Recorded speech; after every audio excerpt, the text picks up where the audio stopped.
Сайн байцгаана уу сонсогчдоо. Пизаягийн пирамидын доорх нууцуд ил болсон байна. Олон жилийн турш хүмүүс пирамидуудын ил харагдаж буй хэсгээс хамаагүй том гүн байгууламжийн зөвхөн оройн байж магадгүй хэмээн таамаглаж ирсэн. Харин 2025 онд хийсэн дэвшилт судалгаагаар энэ таамаглал бодит байж болохыг батлах гайхалтай нээлт хийгджээ.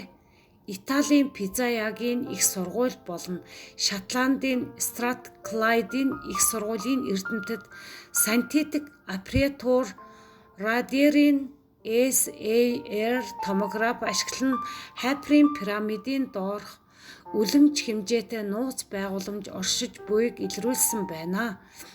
Судалгааны дүнгээс харахад 5 давхар бүхий асар том байгууламж газар доорх 648 метрийн гүн рүү нэвтрэх 8 цилиндр хэлбэрийн худаг 2 км орчим урт аврах хэмжээтэй шоо хэлбэртэй 2 танхим. Энэ нээлт нь пирамидын талаарх бидний төсөөллүүдийг үндсээр нь өөрчилж байна. Өмнө нь пирамидуудыг зөвхөн фараончуудын бунхан гэж үздэг байсан бол шинээр илэрсэн эдгээр байгууламж нь огт өөр зориулалттай байж магадгүй гэж таамаглал дэвшүүлж байна.